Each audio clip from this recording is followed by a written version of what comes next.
there's still a lot, but I can assure you one thing: that Canada is quite I call it my country of milk and honey. You know, there's so many things you can achieve here in the Western world. This phone mount, is Jesus Christ. We're good. Nothing is happening.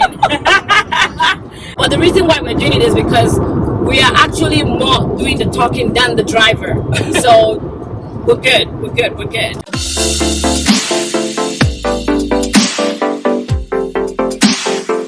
Hi guys, welcome back to my channel. So today's video, we're already on the road. This is another road trip, and we are going to Kamloops. We're going to Kamloops in BC from Abbotsford. It's about 3 hours, and we just started driving, so we haven't even gone far. We haven't even gone up to halfway or even 1/4 of the journey. And I hope that you guys can hear me, but I have Tess here with me, and MJ is at the back. So it's all three of us going to Kamloops, and we're going to see what it looks like. Well, I mean, I haven't been to Kamloops, but they've been to Kamloops, so they know what it looks like. So this is the first time for me. So it's going to be fun. So on this trip, honestly, We're just gonna have a random conversation. I don't know what we're going to talk about. To be honest, we're just going to talk about anything that comes into our heads, anything that comes into our minds. We're just gonna talk Anything about discussable or share gistable. perspectives. Exactly. All are driving. So I don't know. I guess we're gonna start with some of the trending conversations that you get to have most people tend to talk about when you're together. Meet girls, guys. Well, I think one of them definitely will talk about relationship. Most times don't really talk much about sex. Getting in Canada. Yeah, what it's like in Canada, dating guys. Like, to be honest with you, that it's kind of like hard to find guy. Like, very hard. Yeah, It's not just like you can actually find guys. See, the problem with the dating scene here is that, especially as Nigerians, right?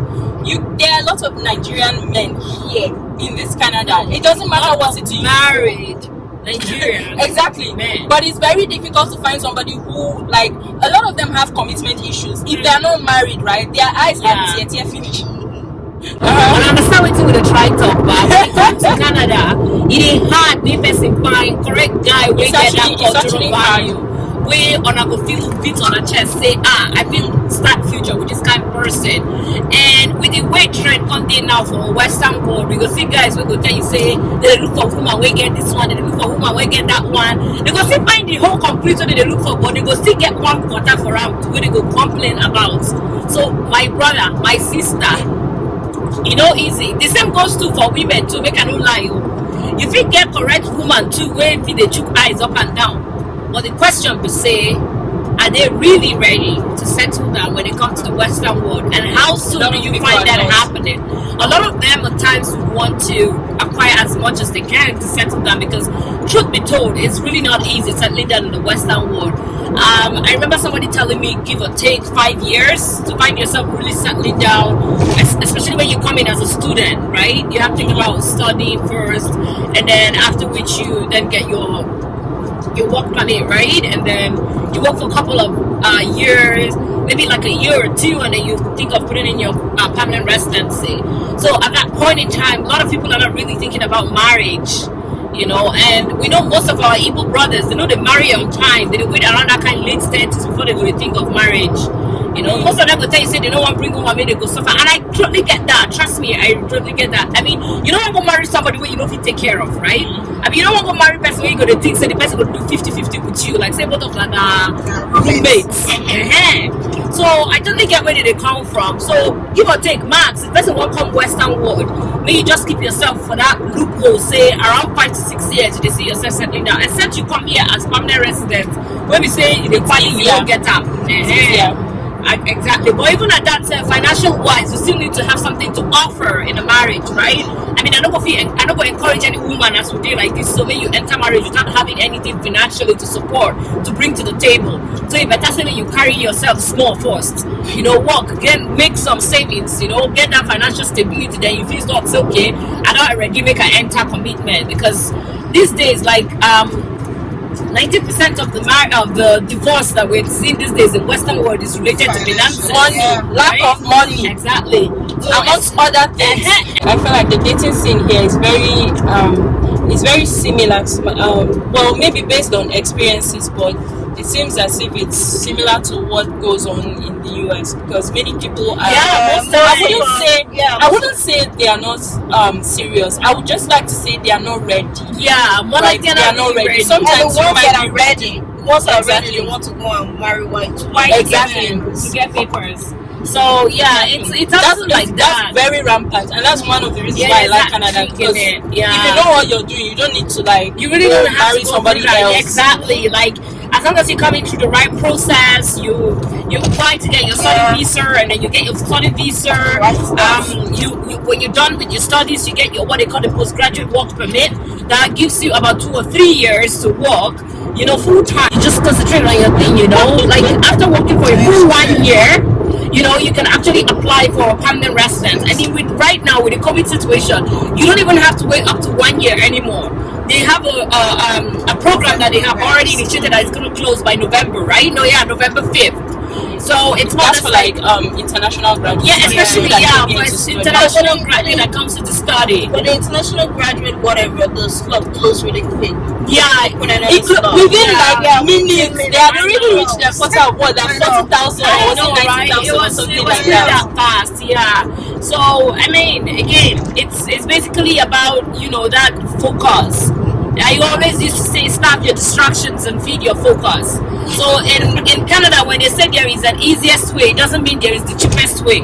Exactly. Oh my god, I made a video, my last video, I was like the easiest way to come to Canada, and when I was like trying to market it and advertise and say okay, people come and watch, right? I had to put that. I'm like, the fact that coming in to study as a student is easy because you can easily get admission does not mean it's the cheapest. And there is no way of moving to Canada that is cheap. You must involve money, because a lot of people send me message and say, oh, I want to come to Canada for free, or I want to come do studies for free, I want to come do this for free, and I always tell them it's not free, please. Yeah, it's not free. I also get those solicitations in my inbox. It's like, oh, MJ, I really want to travel out and things like that. And the first questions I ask is, what are your financial capabilities? Exactly. That's the first thing I ask them, and it's very important. And then secondly, I tell them, can you provide me a bank statement of 10 to 15 million naira? If you can, then of course I'm going to work with you, because on the side I also help people too with she has a side application as well, in case you guys need help with that. One of those very, very familiarized people that would like, oh, can you help me? Yeah, exactly. I know, right? That's the one thing. Familiarity. God bless you. It's like, and it's lady, man, like, how am I supposed to sponsor you? Like, right? You've got to give me. I can support you with the process, like navigate the process and make it easy and stress free, but not expecting me to come and financially support you, because listen, we've got our own financial everybody has responsibility. Exactly, responsibility. That was the word I was looking for.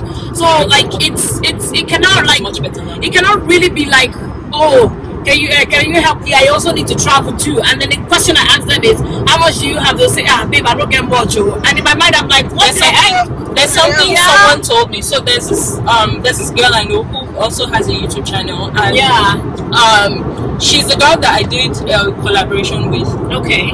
I think I remember the video. I remember that. So we were talking on the phone one time, and she told me that many people, okay, let's just remove the people there and put Nigerians, right? Because like that's the bulk of our her subscribers, and also my subscribers as well. So she was like that many people are obsessed with the idea of moving abroad. Doesn't matter whether it's Canada or UK, US, whatever country.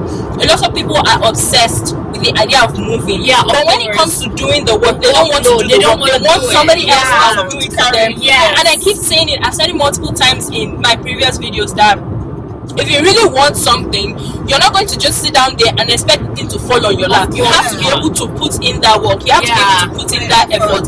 That's what I did. That's what a lot of people that you see here. Yeah. Even if it took them 1 year, it took me 1 year for me to be able to live, and that's because I came in as a student. It actually took me about a year and a half. I remember we all came in as students. In fact, I didn't even think I was actually coming that year 2015, because remember we lost our brother 2014. So at that point it was like, okay, that was a setback for us, and it was like, okay, am I really going to travel out or not? But then I remembered very well that all the money I was making then, because I was working in FMC Cafe, and it was like, okay, I'm going to be saving money, because when it comes to doing, you have to be able to action is the money.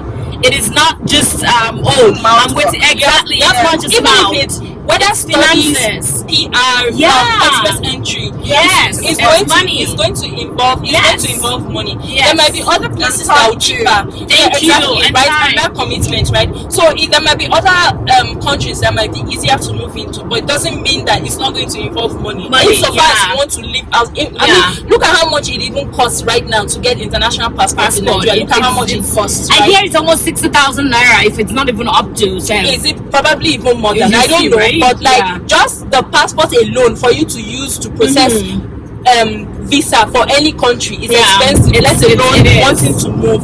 So I always tell people, and I keep saying it, that you can't just come and say, oh, please apply for me or something like that. And I tell people, well, one thing I like to say is, there are 24 hours in a day. No matter how busy you are, right? If it's something that you really want, you will make out time for it. Exactly. And you would put in that work, you put in that effort, and you would do it, right? Yeah, that's true. The internet, you can like cut down on distractions. Like she said, cut down on distractions. If something you really want, let's say for example, I don't know how much data plan that you have, right? Because it's something you need a laptop, not something you can use it to just do passive browsing with your phone. But if you're browsing about Canada, right, you can dedicate that time that you will use for, maybe if you spend I can't come and start telling you how you should spend your internet or your data or however it is, right?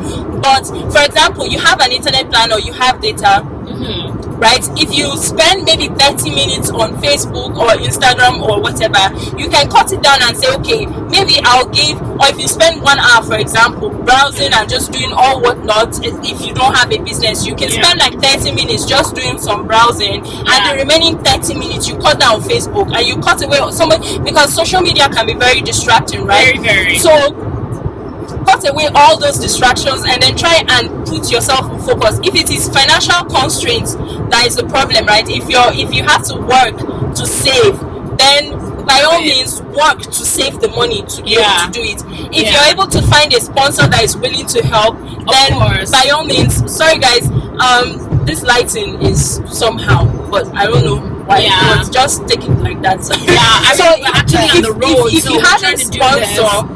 If you have a sponsor, then lucky for you. Right? Lucky for you. If you don't, if it's something you have to work. If you're targeting scholarships, right?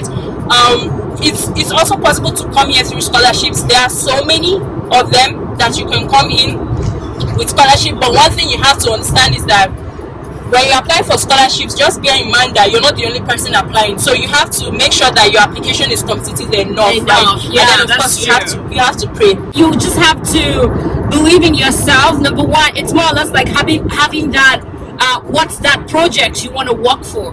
Now, what are your distractions from getting to that project? You want to stop those distractions and start feeding that focus so you can achieve that objective. I remember during my time, I think I had to show a bank statement of almost 10 million for me, but my brother, I think it was up to 15 million naira we had to show. And this is the truth when it comes to Canada. You have to show financial capabilities.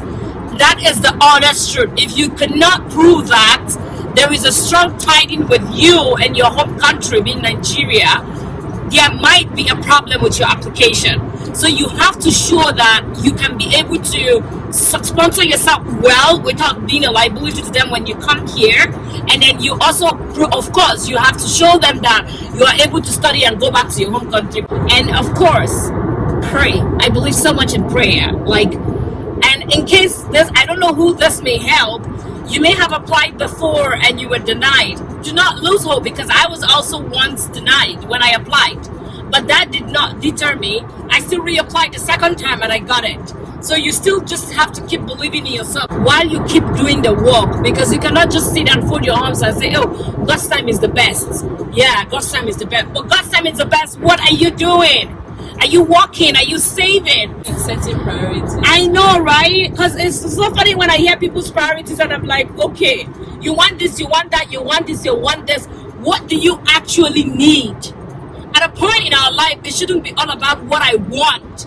It should be about what do I really need at that point in time, or at that moment too, because like all other things can, or like all other things can follow, right? All other wants are things you just like get that, like they'll always be there, right? But sometimes the things you need might not always be there. That's, of course, I think that's the mentality I used. In order to I remember the can you survive home, right? It's if like when the available is not, when the desired is not available, the available becomes the desired. But you have to be wise with that. Not saying anything. She doesn't want to be in the video. I mean, Tess, what do you think about that statement, though? Because I remember that period growing up. I always had that statement stuck in my head one way or the other. They tell you when the desired is unavailable, the available becomes the desired. You know. But it's not all. I feel it's not always applicable in all settings. You know. It's just like now you're telling me that you want a good man. And then the good man is not available, but there's only bad man that is available. Would you take the bad man? Some people will take it.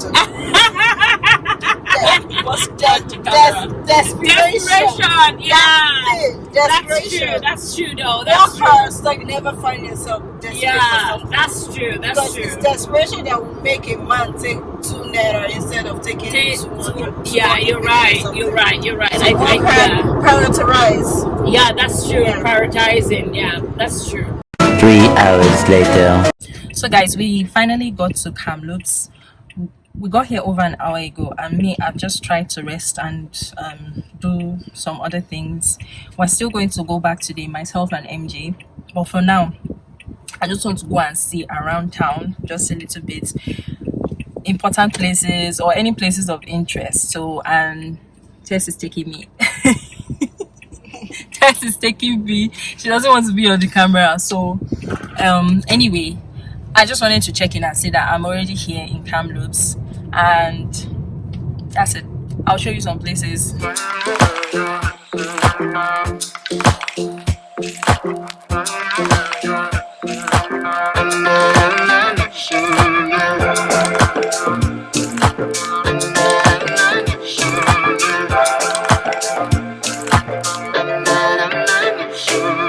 Everyone else, you got issues. Some you know and some you don't. Don't blame me for being suspicious, but I see you need something else than what you want. I wish you could see yourself just like I do. Maybe you would know by now I really liked you. Guys, so it's late at night and we are finally heading back. We actually left about 2 hours ago. We left around past 8 at night because we weren't going to stay up late at night. What am I even saying, guys? I'm sorry, I'm tired. We weren't going to stay over in Kamloops, right?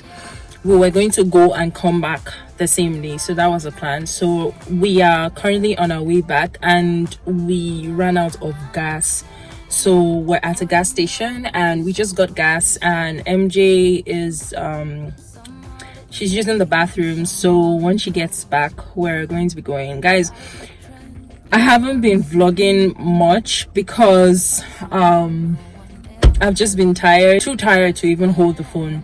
I lost my selfie stick. Vlogging has been a bit of a challenge for me, especially with like having stable hands or having that stability in a video. So this vlog, this road trip might be a little scattered, so I apologize for that. It might be a little all over the place and all of that, so I do apologize. I am so tired, and the next time you guys see me will probably be when we get back home. We have about 30 to 35 minutes left of this trip to go back home to Abbotsford, and then we're just going to call it a day. So I'll catch you guys later when I reach.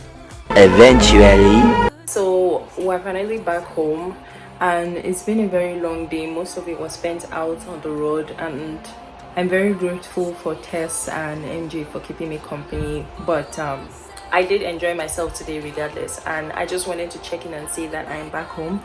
I am extremely very tired. My eyes are almost like half closing, but I have to do this outro for this road trip. So this is the end of this vlog. This is the end of this road trip. Please like this video and subscribe to my channel, turn on my post notifications so that you don't miss an upload, and I guess I will see you in my next video. Until then, stay safe.